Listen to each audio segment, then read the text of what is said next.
Hello and welcome to another episode of the Commander's Cache, the podcast that supports our Fort Wainwright community through open conversations about challenges and solutions. I'm Colonel Cole, and today we're tackling an important topic, winter wellness. Winter in Alaska can feel daunting, especially with its long nights and sometimes freezing temperatures. But with the right tools, resources, and mindset, winter can also be a time of growth, connection, and resilience. Our aim in this episode is to guide you through ways to stay physically active, mentally sharp, and spiritually grounded during the colder months. We want you to feel prepared and supported as we enter the season together. From practical tips on staying active to managing seasonal stress and finding community support, Fort Wainwright has a wide range of resources designed to help you thrive. Today we'll be speaking with leaders who oversee many of these resources, ensuring that you and your family have everything you need for a positive and healthy winter. So the first guest I'll have today is Ms. Jackie Morton, Director of Personnel and Family Services, who will share some of the key services available this winter. So Jackie, good morning. Good morning. Winter can be a time when people feel less active and more isolated. What services at Army Community Services are available to help people stay engaged and connected during the winter months? And I'll have a few more questions after that to ask. So, Absolutely. So, one of the greatest things that we have at ACS, information and referral. So, coming in, being able to talk about what programs are available, and, you just don't even know what you don't know. So, there's everything from new parent support.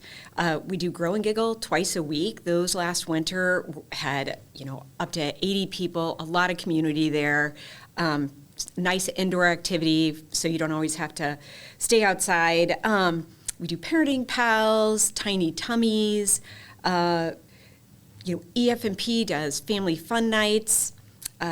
Especially, spouses who may be wanting to get a job on post, there's Employment Readiness. If they need some one-on-one help with their resume, one of the greatest things I always say is when you're here in Alaska to find community, because it's such a great community, and being able to work sometimes outside the home is a great way to make connections. And so, Employment Readiness at ACS is one of those ways that can be really helpful. Volunteerism is huge, and it's great not only for families, but for units. So they do VMIS training, because we do a wonderful volunteer recognition ceremony in the spring. Units can do it. There's everything from the food bank, USO, ASYMCA, so many volunteer opportunities. Spouses can get together to do it. You can do it with your children. It's not limited to only adults. Finances. So finances can be tough in the wintertime. Our number one AER request is going to be POVs, and the winter can be really tough on that. Preparing for that, whether it's with savings, we have financial counselors that are there to help them understand how to make that work, as well as if you do get into a bind, we have AER grants and loans that they can use. So we have MFLEX as well, and each unit has one. They also have some that are available through the chaplain. So it's really those MFLEX are the Military Family Life Counselors. Yes, right? thank you. Military Family Life Counselors. Families can use them. They can see couples. They can see the soldier individually. We have some for children as well that are at the schools. So there's really an MFLEC for anybody who wants. Yeah, I got an email from the MFLAC at the elementary school my daughter went to. She's got some great programs going this year. So the MFLAC program is great here at Fort Wainwright. I'm going to go back and talk a little bit. You mentioned the financial. So financial stress, also tends to increase in the winter, which you kind of alluded to. You mentioned we do have some financial readiness counselors, plus there's the AER, the Army Emergency Relief Loan Counselors as well. Let's talk a little bit more about that. So we have them here, but is there any additional advice you can offer to help families prepare financially during this winter time frame? Just one less stressor in life that you can help them if you had some advice. Absolutely. One, it is, I can't express the importance of winterizing your car. Plugging it in, making sure that your car doesn't get frozen. Then you have to have someone come thaw it out. The auto skills shop is a great place because sometimes it can be pretty pricey on the outside to go get that winterized. The auto skills shop they have the parts, they can help you do that at a fraction of the cost. That way you can save some of that rack AIP in the event that something does happen to your car. You know, saving is a life skill we should have. It's especially important while we're up here. And those financial counselors can help them kind of create a plan. Maybe it's not doing DoorDash once a week. You know, it can be something small, but it adds up to be able to help when something does happen. Okay, that's great. Yeah, I know. I've talked with our Army Emergency Relief counselors a bit, and they say, you mentioned POV repairs is our number one cost up here, and that's what I'm seeing as well. And I can even go on ArmyEmergencyReliefs.org's website and actually pull up their dashboard and compare what our loans and grants are going to, and even that's showing that POVs. And then utilities. Yes. Utilities is the second highest cost here, especially in the winter that our soldiers are having to pay for. Yes. So I think getting with our financial readiness counselors and actually understanding a plan, understanding our finances, and plus they have experience here living in Alaska in the winter. So we might not know what expenses we actually have that we're getting ready to see as the winter months come. So Absolutely. That'd be great if people and soldiers and families went and talked with them. So And I we think have- there's lots of experience there. Absolutely. We have classes every week for everything from TSP to retirement planning to budgeting. You can do one-on-one or do the class. So it's a great thing to do in the wintertime when you're looking to, maybe you're not outside quite as much. We go a little crazy in the summertime because we love our summers in Alaska, but wintertime's a great time to take care of those things and kind of invest more energy. Okay, you did talk about information referral services as well. Yes. I've heard that I think ACS has a community guide out there as well. Can you tell me what's in that community guide and how can we find that? Absolutely. You can walk into ACS. It's over in the Welcome Center, 3401. And it's a resource guide, and it tells them everything that they can do on post. It has off-post referrals. If you're looking for SNAP or WIC, it can help them find how to access those programs, as well as some of the programs within ASYMCA. Okay, that's great. Now I'm going to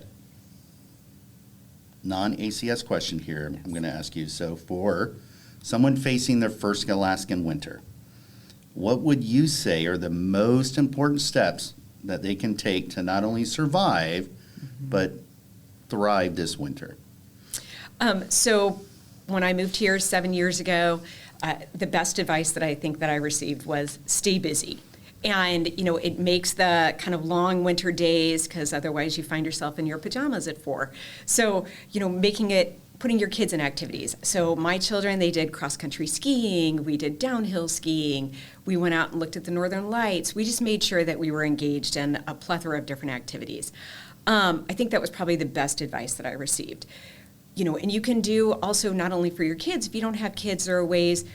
Our education center, for instance, they have 2 on-post universities.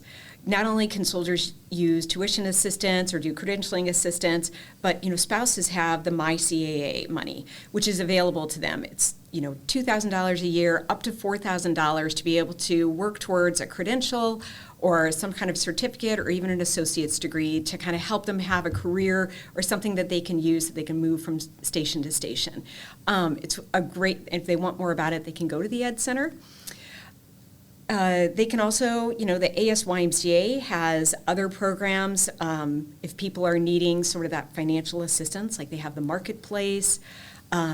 Sometimes people also, they get kind of, because we are far, ASYMCA right now has their Operation Ride Home. It's for E1 to E5, and it will provide, and that closes out September 20th, the application process. So people need to be able to get in their application now, but it provides them a trip home for the holidays, be able to connect them with their families. I think those are some of the big ones that I can.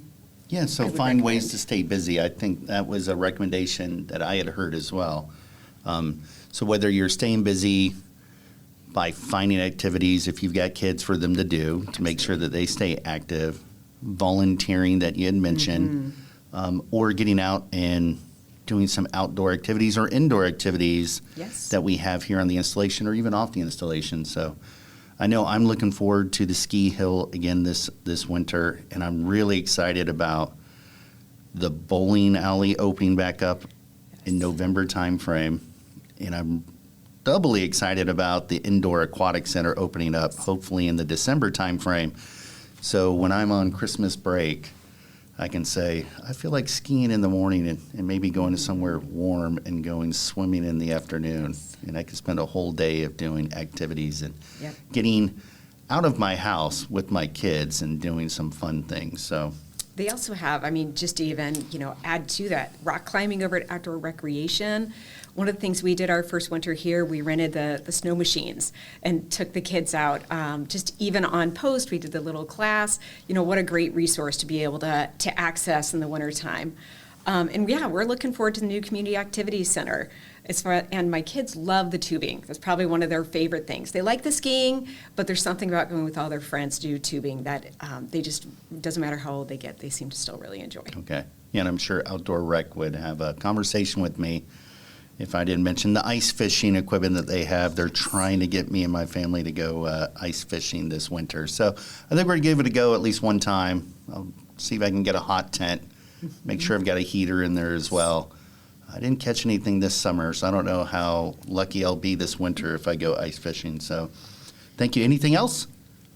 I think that's it. Stay busy, really keep a track of what we're posting so they can take advantage of all the programming. Outdoor Recreation has phenomenal trips, tons of equipment people can rent. And it's one of the most unique, people pay a lot of money to come up to Alaska and do some of these adventures, and that they get to be here and to take advantage of everything they can while they're here. Yeah. Well, Oh, one last thing. Museum of the North also Museum of the has North. museum passes over at the Post Library, so it's free for families. Can swing by the library, pick up the passes, head over there on a cold winter day. Well, thank you for speaking with me today, Jackie, and we've got a couple other guests here we're going to bring up. So, thanks again. So, unless you. you've got anything else you want to add. No, I think that's it. I hope they enjoyed this winter. Okay, thank you very much. Next, I'm speaking with Ms. Janine Moody from the Integrated Prevention Advisory Group, or otherwise known as the IPEG, who works on strategies to enhance the overall well-being of our community. So, Janine, welcome. The IPEG plays an important role in prevention efforts here at Fort Wainwright. Can you explain how your work supports the well-being of our soldiers and their families, particularly during the winter? Good morning, and thank you for having me. Yes, actually, so let me just explain also known as IPEG. What the IPEG is basically we're a team of folks. Currently, there's just myself as the lead and Dr. Heather Pointer as the deputy, and we're hiring 2 more in FY25. So we're building our team. This is new to the Army, so IPEG is not a common term just yet, but we expect it to be. So we stood up here on Fort Wainwright this year. And so basically what we're doing is we're coming alongside of existing helping agencies to enhance collaboration and develop strategies based on specific needs here on Fort Wainwright. And we find those needs through an annual community needs assessment where we're gathering data, and we're also considering most surveys that are taken throughout the community. We use the data to form an improvement plan.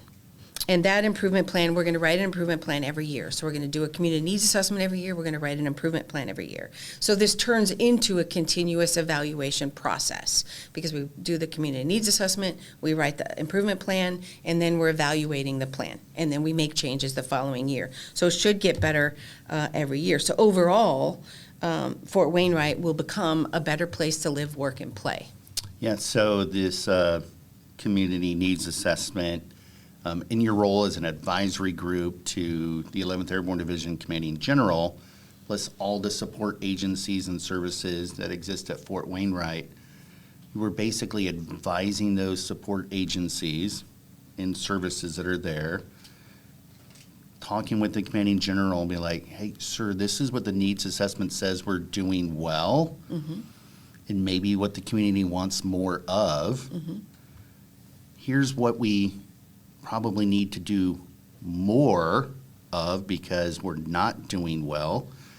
Sir, we recommend that we maybe find some resources to get after this other need that maybe we're not doing so well. We need to look at this other area here and find ways to meet the needs of the community. And so pretty much as an advisory group, that's what you're doing, right? So you listen, you do some assessments, and you provide recommendations really for make sure that the resources that the Army has provided, that we're actually giving our community members what they need and sometimes what they want, right? Because I think for mental wellness, I think you do have to meet some of an individual's wants. I don't know if I'm right with that, so I'm not an expert. So. But I would agree with that. I would agree with that. In a nutshell, I mean, that's what we're doing, because you definitely want to address all the aspects of health, right? Because you mentioned mental, but there's physical, there's spiritual, there's emotional, as well as family connections and the social aspect. So, yes, and during the winter, that can be a challenge. Yeah, and we get this results, and we'll be talking about this during the winter, so that'll be good for us to take a look at and actually see what more things we can do for our community here. So we're going to assess the needs of the community. You specifically get that feedback here. You're going to talk with our services. We're going to talk with the commanding general. We're going to, hey, sir, we listen to the community. This is what we want to do. That's awesome. That's valuable feedback. And we're going to be doing that every year. So that's great. So I got a question for you as someone who's maybe has lived here for a while. Do you have any personal tips for staying well during an Alaskan winter? Yes, actually, I moved here in 2010, and I came from a subtropical island after a decade there. So I had a very different experience when I came to the interior of Alaska. I actually came for a job. I was going to live here for 2 years, and I was going to move off in my career. And somehow Alaska got in my blood, and here I sit 14 years later and loving the interior of Alaska. So there's a couple things that I do. Is I am a firm believer in happy lights. And those, that is the light therapy that basically tricks your brain into believing that there's, the sun outside. And I do know that ACS has those for loan. So you can walk into ACS and check out a happy light for the winter and get those happy light benefits. So you don't necessarily have to purchase one. If you wanted to purchase one, I'm not here to sell anything, but that you can get some that are relatively inexpensive. The other thing, two other things that I would mention is getting outside at least once during the daylight hours, especially on those shorter days. It doesn't matter how cold it is, bundle up and get outside during those. And it doesn't have to be for long. I mean, it can be for 10 minutes. It can be a walk around the block. It can be, just going out and trying to make a couple snowballs. And that's difficult sometimes with our dry snow. But that's one thing, is get outside, use the happy light. You can talk to ACS about how to use those happy lights. And then, staying busy. We've already talked about staying busy, but staying busy with something that's meaningful to you. So find something for you and your family that you like to do that maybe you could focus on through the winter, whether that be something, a game night or whatever it is, and then also involving other families or other folks if you're a single person, so that you can get those social connections, because the social connections are extremely important. During the winter. It's easy to get inside and hibernate and cozy up and just watch TV, but I don't recommend that on a regular basis. I like watching TV on a regular basis. Here's why I like watching TV on a regular basis, but regular as sort of a routine. I do think that there's value in establishing a routine for your life as well. I think that can sort of help you get through the winter as well. But I agree with you. You got to have some growth activities in there. I'm not saying I watch horrible TV, but I do like watching some documentaries sometimes. Yes. And when the History Channel is a love for me, and specifically Military History Channel, and I like reading books too, specifically military history books. Yeah. But what do you think about the value of a routine in the winter? I would agree. So a routine is very, very important because it does keep us going in more positive directions. But so let me clarify the TV thing. Yeah. So I would say what I really mean is when you get off work on Friday afternoon, you basically just stay You're indoors, not watch binge TV. watching for the whole weekend. For the whole Yeah. weekend, and not go out, not talk to anyone else, or, kind of lock you or the family up every weekend, all weekend, again and again. That's really what I mean. But Yeah. yes, there's some great things out there that you can get a hold of, and having a routine and sometimes getting into a series or something of that nature can be something to look forward to. So that there is that, to your point. Absolutely. To your point, yeah. Netflix is my best friend. You can cut that out. So, especially when they say season 2 is coming, and I'm like waiting. It's on my calendar, but season 2 is here. Yeah, the routine is great. I know my Saturdays this winter. I know what I'm doing every Saturday this winter with activities for my kids, which helps. Forced me and my wife to get out of the house this summer. And last winter it was really good. Gave us a reason to be out of the house on a Saturday. Once we were out of the house for a kid activity, hey, we're out. We're in the cold. Mm-hmm. Yep, we do need to go shopping. We're already out of the house. Let's go shopping. We've got some needs we got to get. And then inevitably we'd be out. It's not that bad. Let's go do something else, And it really helped us get through last winter. Really what Ms. Morton said, finding activity to stay busy, found an activity for our kids to do on Saturdays. I was like, great, every Saturday I've got something to do. That forced us to get out of the house. And once we're out of the house, sometimes that first step, Yep. making that decision to actually leave the house and committing to it, and then once you were done, it just led to more and more things doing outside of the house. And before we knew it, winter was over. So that is great advice. Yeah. Anything else you'd like to share, Janine? Anything about IPEG or any other experiences you'd like to let us know about? No, thanks so much for having me. It's been a great conversation. No, and, it's been great appreciate it. having you on the team so far here with this prevention advisory group. And I know you've been helping a lot with the services that Fort Wainwright provides. Mm-hmm. You and Dr. Pointer have been very helpful so far. So I'm looking forward to our needs assessment once we get it back this winter, sitting down with the IPAG team and going through that and see what we can do better for this community. So thank you very much. Yeah, thank you. Finally, we're joined by Chaplain Kenneth Gillespie, Fort Wainwright's Military Family Life Chaplain. Chaplain, your role is unique in that you support soldiers and their families on a spiritual level. Yes. Can you tell us a little bit about our Family Life Center's mission here at Fort Wainwright? Yes, sir. So the mission for the Family Life Center is really twofold. On one hand, we want to enhance and support the community by providing quality counseling for individuals, families, and that's both military, civilian, anyone who's part of our Fort Wainwright team. The other part of that mission is to really strengthen our chaplains at the battalion level, chaplains spread throughout the community, their ability to do the same thing. So it's a training component and also a direct service component. Okay, but I'm a big fan of the Family Life Center here. I'm a big fan of having really you here on the team as a military family life chaplain. Do you have any credentialing that comes along with your role as the family life chaplain in the chaplain corps? Yes, sir. So the whole idea of family life chaplains is really taking chaplains who have a good bit of experience already as chaplains and then also adding in the additional training, credentialing, education to be marriage and family therapist as well. Personally, I took a little bit different track. I had the credentials, the degree and experience as a marriage and family therapist prior to coming in as a chaplain.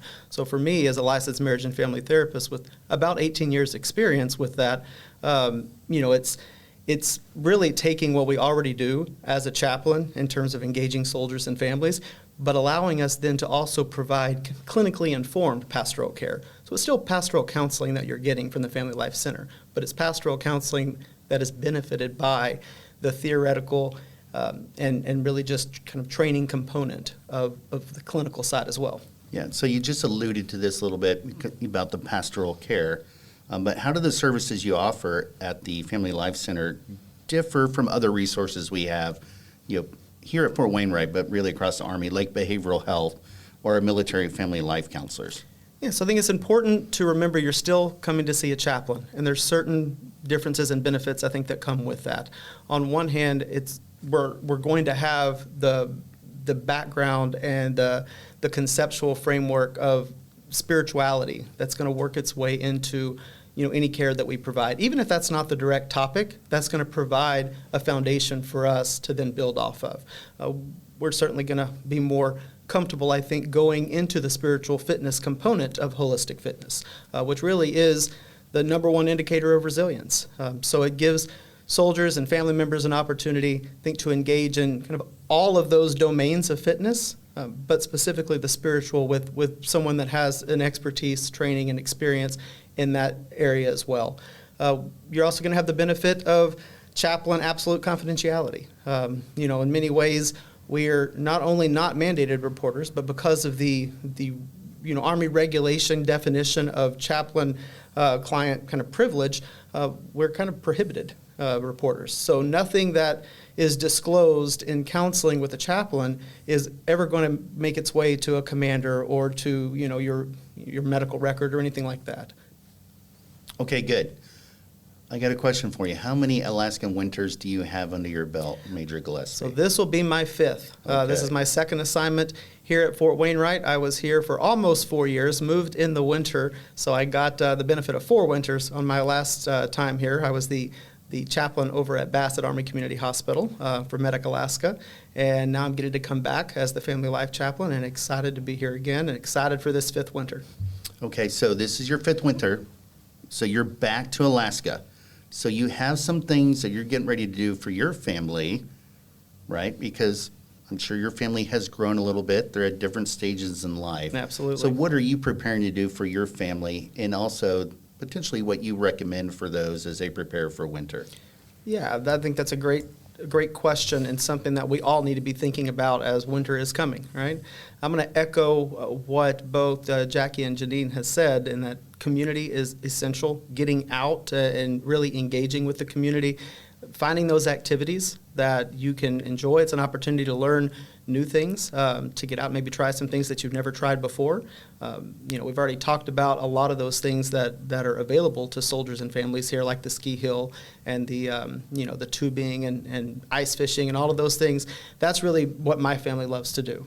So I think an important component of that in terms of preparation is just making sure you've got the right gear. I'm coming from an assignment in Texas where certainly being too cold you wouldn't think would be a problem. But honestly, I think people struggle with the cold in places like that, sometimes even more than they do here, because they're not well prepared for it. We try to get by with a light jacket when we really need a heavy coat. Don't try that here. Make sure you've got the right gloves, make sure you've got the right socks, the right boots, just to get out and truly enjoy Alaska. There may be a few days in the winter where it's too cold to go out, but not many. One thing I noticed the last time I was here, my kids were still sent out to play on the playground when it was -20, right? But because they had the right gear, they still enjoyed it, and they started to look forward even to kind of the winter sports and just the opportunity to get out and just enjoy the extremeness, that is the Alaska winter. Yeah, you brought up something good that reminded me. I'm on my 2nd Command Sergeant Major here. My last Command Sergeant Major used to tell soldiers, "Are you cold? It's too cold to go outside. Go outside, do burpees. Now, drive on." Yeah, I just helped you get warm a little bit. And my current sergeant major, when he talks with soldiers about, it's really cold up here in Alaska, I don't know how I'm going to survive, or it gets dark. He has this thing which is really about perspective. Really it is how you choose to look at the winter up here in Alaska. And I think that sergeants major are very smart. That is Yes. a very good advice for the soldiers here. It is what you make of it. And what you make of it is what you can control. Does that sound about right? Sorry, I know I'm talking to a licensed therapist here, but do you have anything on that about perspective? Absolutely. I think that's one of the most important aspects of really making the most of any situation, but especially something like coming to Alaska for our first term, families. This is going to be their first winter here. we often, I think when we move to a place like this, we hear all the scary things, right? Everyone talks about how cold it is and how dark it is and how there's nothing to do. And, I experienced similar things even when I was with a unit in Germany. We would have soldiers that just didn't want to get off base. They didn't want to get integrated into the community. It was overwhelming, right? And I think that idea of perspective and what I would call maybe reframing is really important. We will find what we're looking for. And we very rarely find something we're not looking for. So I think it's important in terms of just feeling integrated and connected in the community here in Alaska to look for the right things, look for the opportunities to find enjoyment, look for the opportunities to get out and again, challenge yourself and learn something new. Specific to the darkness, thing, I hear that all the time, that Alaska's so dark in the winter. And I absolutely disagree. I don't find Alaska dark at all. It's just a matter of what you're looking for. So if you're looking for the light, you'll find it. Once we get that blanket of snow, every light source, whether it be the moon or street lights or whatever, it causes the snow to glow, all right? Once it gets cold enough and everything gets covered in ice crystals, you have 1,000 diamonds, glittering all around you. There's always light. And it's an opportunity for just to develop, coziness, to kind of build that warmth, even in the midst of the cold. Make your space, whether it be a barracks room or your home, make that as cozy and warm and inviting of a place as you can. Again, challenge yourself to really just make the most of it. Well, thank you, Chaplain. That is great advice, and I'll talk with the Sergeant Major about that. I know he and I have been talking about, really for our single soldiers here, about our better opportunity for single soldiers of really getting after some great programs this winter, because we know we have a lot of younger soldiers that just moved here this summer, and this will be their first winter of getting out, reaching to them. They don't know what they're looking for. We're hoping that the BOSS program will, yep, you're not looking for this, but you're coming along on this thing, and you didn't know it, but this is exactly what you're looking for to help you make it through an Alaskan winter, and get them experience with something new activities, things that you really can enjoy a lot here in Alaska. I'm not going to say unlike anywhere else in the world, but where you have more of an opportunity here to do that. So thank you, Chaplain. That's great advice. And that's going to bring us to the end of today's episode of the Commander's Cache. I hope our discussion on winter wellness has provided you with valuable insights and maybe even some practical steps to stay physically, mentally, and spiritually well this season. If you do have any questions or need more information about the resources we've discussed, please don't hesitate to reach out. Our team is here to support you in staying strong and resilient this winter. So once again, thank you for joining me today. Thank you, Chaplain, Jackie, Janine, and for you listeners out there, please stay tuned for more episodes where we'll continue exploring topics that matter to you. Until then, stay safe, stay healthy, and remember to take care of yourselves and each other.